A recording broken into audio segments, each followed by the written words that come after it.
Good morning. I'm Angus Chase and welcome to the second Agape Latte. Agape Latte is a program that started at Boston College. It is designed for students to hear faculty and staff share how God has impacted their lives in a social environment. I am proud and excited to invite Vincenzo Capizzuto to introduce our speaker. Thank you and please enjoy.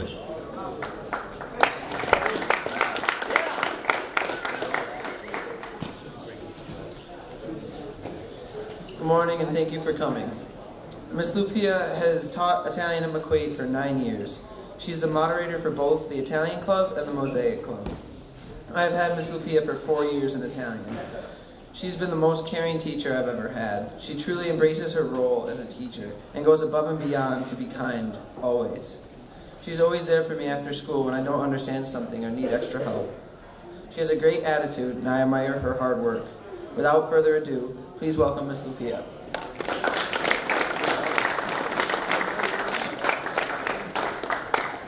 That was an excellent line, Vincenzo. I really appreciate it. So good morning, and I hope that you all are getting some sort of credit by being here. I don't know, like a homework assignment or something. Otherwise, I thank you for being here, and I'm super grateful and honored to be chosen to speak today.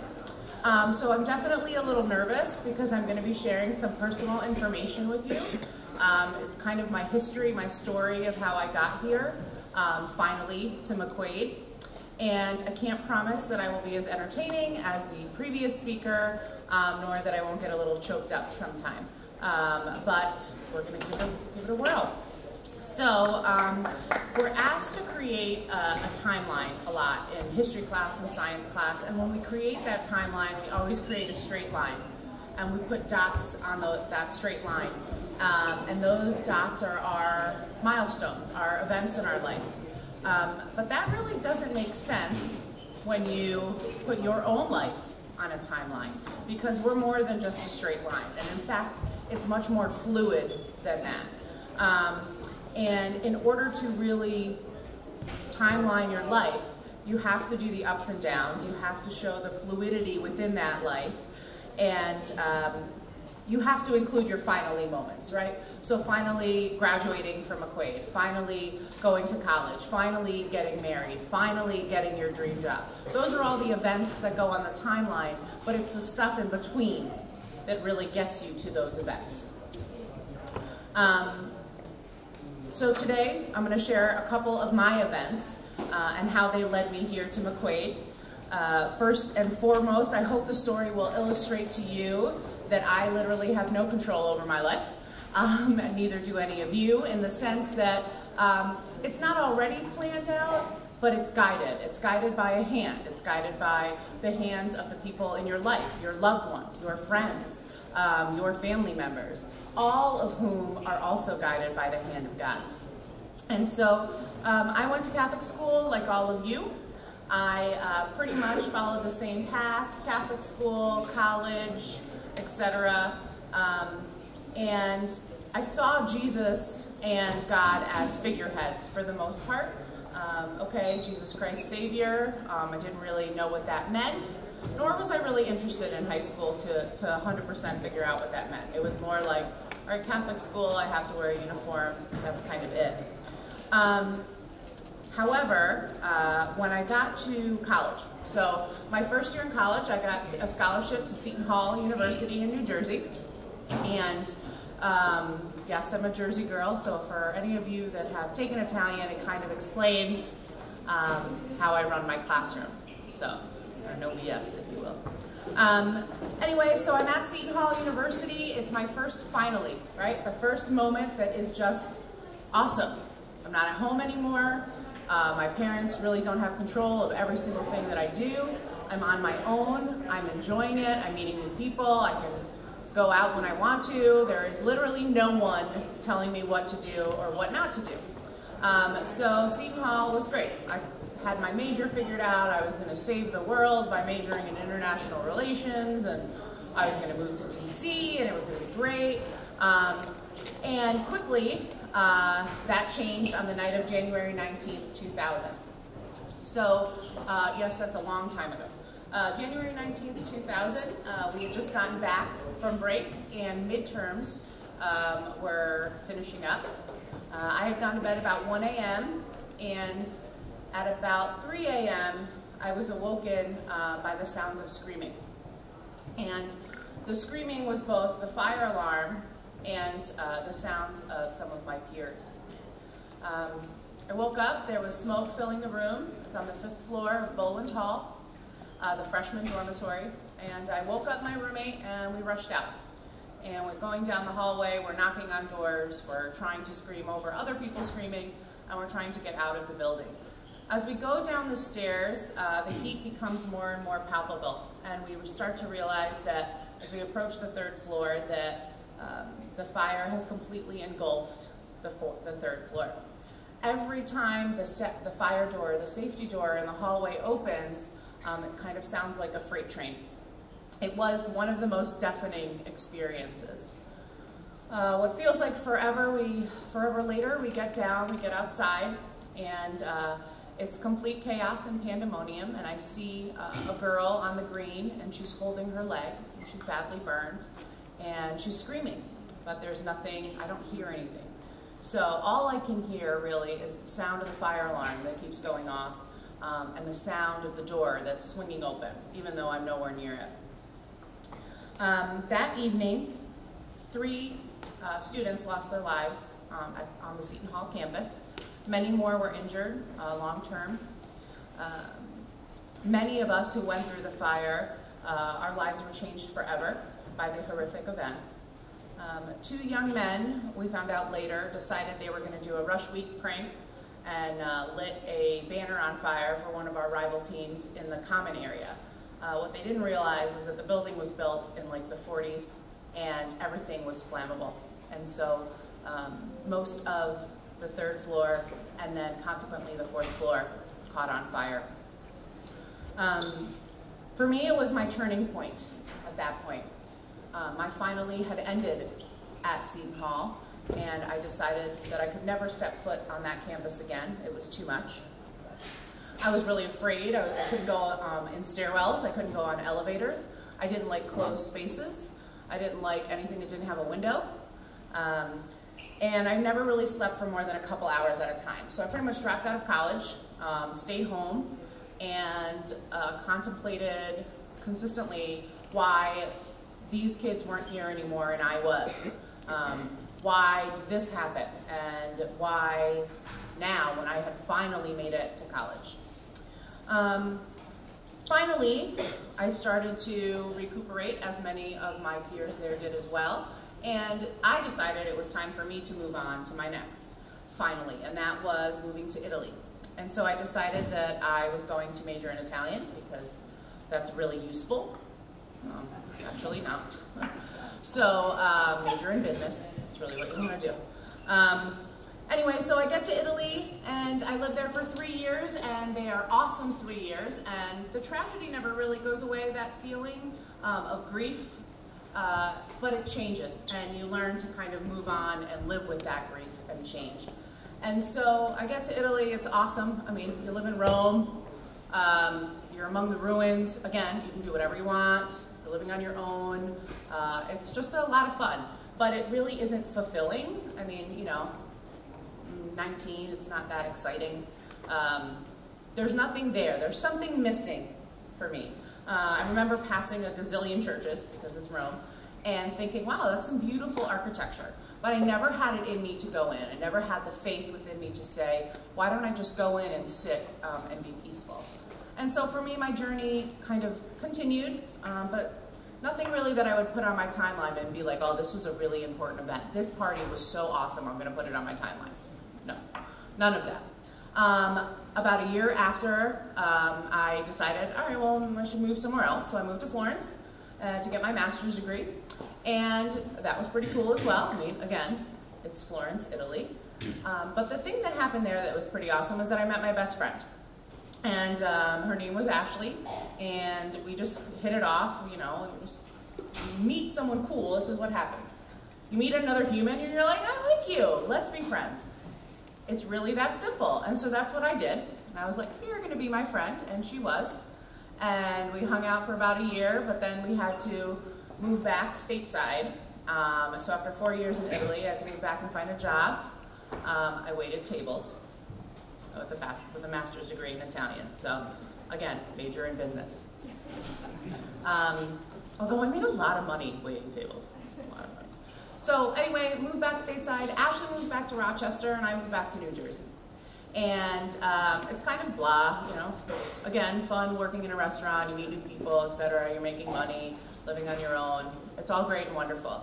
The thing that really stuck out for me was that I would come up and visit Ashley a lot. And I kind of liked it up here. It was different than New Jersey. It was a lot more chill, and there wasn't as much traffic. It was pretty. I liked it. So every time I would come back down to New Jersey, I would miss her and kind of the friends that I had made up here, and I wasn't sure what I wanted to do. So, you know, I had a moment that changed everything, and that was in 4th of July, 4th of July, 2006.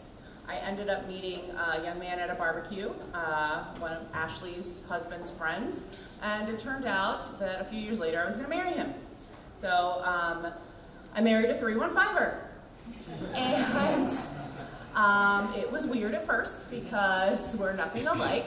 He was and still is very much a 315er. He's taught me a lot of things about mechanical tractors. I don't know. He does stuff in the garage. He is an engineer, and we are completely different. So our minds work completely differently. Everything about us is different. But so it's now 12 years later, and it's worked out pretty well, I think. You know, I still kind of love him, so it's good.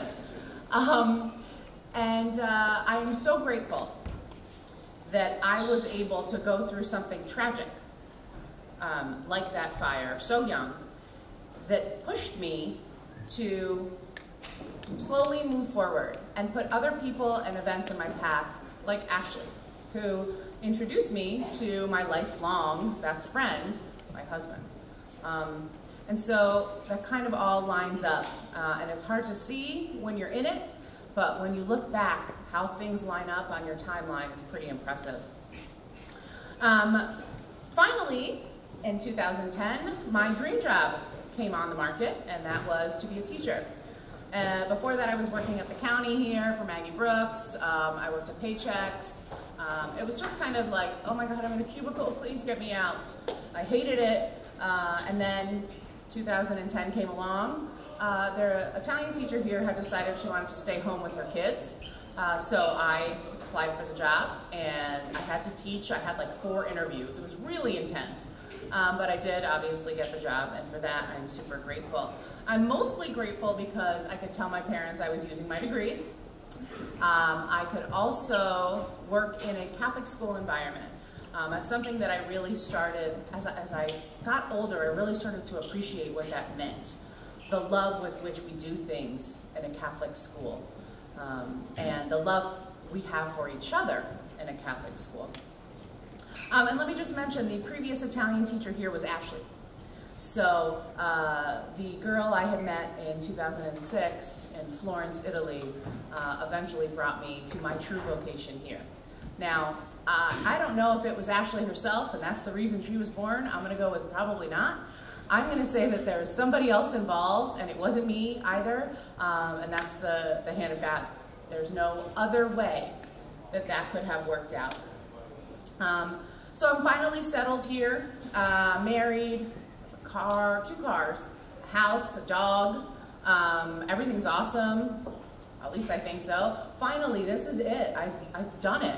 I'm an adult, and I'm adulting, and I'm doing it well, and I'm getting a paycheck, and I'm paying my taxes, and it's awesome. You know, we're living in Pittsburgh. Woo, fancy. So, you know, it's pretty great. I spend every single moment here working, going on retreats, doing, you know, whatever I can because I really like it. And then suddenly, I get another curveball. In November of 2012, my mother calls and says that she's been diagnosed with stomach cancer. And she tells me, she says, I'm going to be fine though. Okay, I'm going to be fine. Don't worry about it. Just, you know, live your life. I'm going to be fine. And I said, you know, okay. When I look back on it and I say, is that a moment that I want to put on my timeline? No, but it is a moment. And it's an important one because I decided I was going to spend every possible minute that I wasn't working with my mom. And I did that, and I went down every weekend, and I was pretty miserable when I got home here at school. So we won't talk to those alumni during that year. It was a little rough for them. But for me, I got to spend all this time with my mom, and I really got to know her through her treatment, and I got to know more about her. She was always my best friend, but she became just my soulmate during that time. After about 6 months in remission, my husband and I found out that we were expecting our first child, which was awesome. Another finally, the perfect finally. When you become a parent, you will understand that it is the most amazing gift on earth. It is the only gift that will make you love something else more than you love yourself. To see yourself and your DNA carried on, to see faith in God in the eyes of a child, it's pretty awesome. So this is the best thing that could have possibly happened to us. About 3 months later, however, my mother fell and broke her arm, and as tends to be, that usually is a sign that things are going downhill. I spent the last week of her life with her, holding her hand, and not much talking. She was pretty tired. But the thing that I remember now from that time is that she kept falling asleep and waking up 2 minutes later and asking me, she would wake up in a panic and ask me what time it was. And I was like, Mom, it's like 2 minutes later. It's like 3:02. She'd be like, okay. And she would go back to sleep. And I didn't realize it then, but I think she was afraid she was losing time. She was simply afraid she wasn't going to wake up. And because time goes by so fast, and because every time we are constantly going for that goal, right? Constantly looking for that final.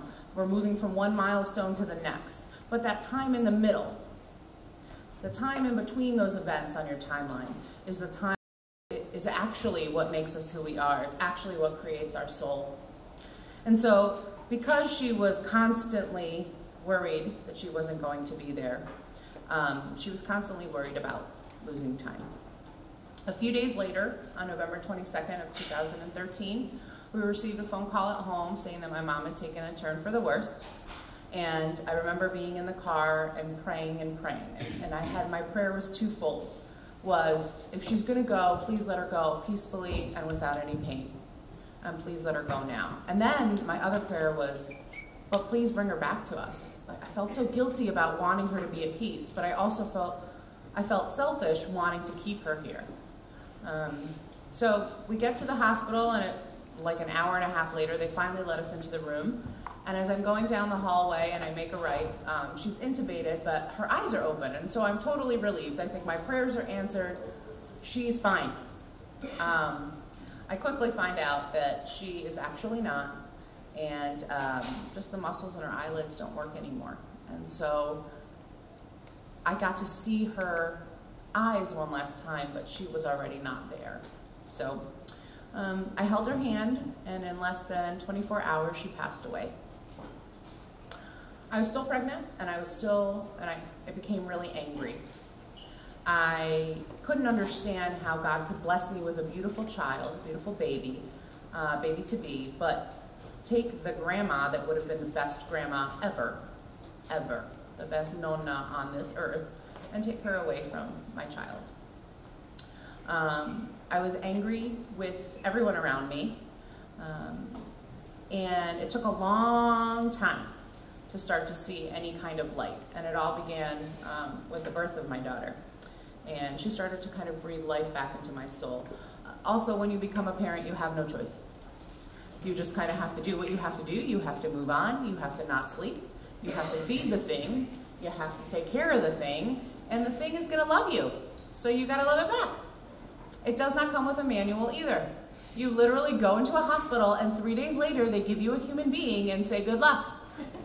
That's how it works. So I didn't have time to grieve anymore. My soul was still grieving, but I didn't have the time to think about it. A few years passed, grief subsided, things are going really well. You know, I'm an adult. again, I'm a bigger adult now.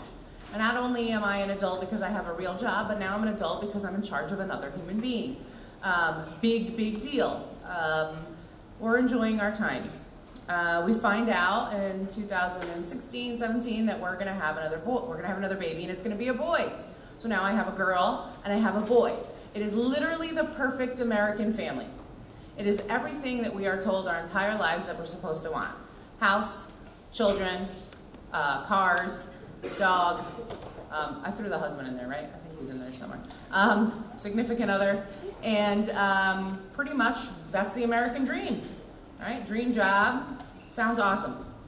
So it was, and we really kind of enjoyed it, and things couldn't get any better, and I was super happy besides being exhausted. And then when he was about 6 months old, I realized that he wasn't moving his legs anymore. So I took him to the doctor, and I got a few, well, maybe he's just tired, or well. And I said, no, I need you to fix this, because in my heart, something was pushing me to push. And so I pushed. And it turns out that he had a stage 4 spinal cord tumor that took up most of his back, and it was undiagnosable and inoperable, which meant they didn't know what it was, and they still don't, and they can't take it out because you can't take out your spinal cord. They gave him a couple of months to live, and it was obviously the most horrible thing that could have happened in my life. There's literally nothing worse than thinking your child won't be here anymore. My husband and I obviously were shattered, but we decided we were going to fight it, and we were going to go through treatment with our son. And so we both quit our jobs, and we said, we don't care about money, we don't care about anything, we care about our children. So we quit our jobs, and we spent over 6 months in the hospital, where this teeny tiny human being got 6 rounds of chemotherapy, 3 stem cell transplants. I stopped counting at like 15 blood transfusions, numerous surgeries, so many drugs to counteract side effects of side effects. And the thing that I remember now, though, is that this child was held every minute of every day for 7 months straight. He was loved through every single side effect. He was and is a warrior, a true warrior. And by the end of treatment, he was the shadow of a warrior, and we were the shadow of a family. So we were pretty destroyed. Kind of like being a zombie, where your soul and your heart and your life are completely sucked out of you. The doctors couldn't tell us if he would live or die, and they still can't. But they just said to keep fighting, that he was currently beating the odds. And so right now, in that moment, between the diagnosis and whatever the next point on my timeline was going to be, he was beating the odds. And so we decided we were going to move ahead. That timeline, that dot on the timeline, the cancer timeline, cancer dot is going to follow us forever. But we can't get stuck there. We can't get stuck in that finally. The only thing that helped us get out was our family, our friends, everyone who stepped up. Every single adult in this building sent their prayers and strength. We received so many things that helped us get through the time that would seem so insignificant, but actually were huge. Things like coffee cards and meals and toys for the kids, books for me, funds raised so we could pay our bills, because those don't stop when someone in your family is sick or you're going through a hard time in general. The McQuaid community lifted my entire family up in a way that is completely and totally inexplicable. So in all of the hate and anger and rage, pure rage, that my husband and I felt, there were bursts of light from the people that surrounded us. So this finally, how do you move forward from things like that? So having faith in the now, and that it is what it is. Having faith in the future, and knowing that you're going to get there one way or another. Every single moment of my life has been guided, not by me, by the events and the people placed in my path. And each and every person and event was not placed by coincidence. They were placed by the random, or not by random, but by the hand of God. Without the tragedy, I could not see the beauty that I currently see in people. When I look into the eyes of my colleagues, I see pure love. Now, you look into the eyes of your teachers, you're probably not thinking that they are awesome human beings all the time. But I can guarantee you that every single adult in this building has a heart more than you could ever know. I lost my faith every time there was a tragedy, like every single time. And every time something was put in my path to show me what grace and love really looked like, and that grace and love really actually look like the humans that sit by us, the humans that surround us in our community. Trusting God in the process is the hardest and the easiest thing to do. It's the hardest because you want to control your own life, but it's the easiest because you can let go a little bit. It's okay to let go. So in the end, all done, my only piece of advice is to kind of ride it. Just ride it out. Whatever the thing is that you feel is tormenting you, just ride it out. Actively work towards the things that you want, but don't make the only thing that you do is think about the goal, the finish line, the end. Because once you get to the end, you're going to look back and say, it really wasn't about the end. It really was about the journey. You're going to miss out on meeting all the amazing people and really enjoying those people, and trust in the process. Because again, it's out of your hands. It's in the hands of God. And you just need to pray and live a good, happy life.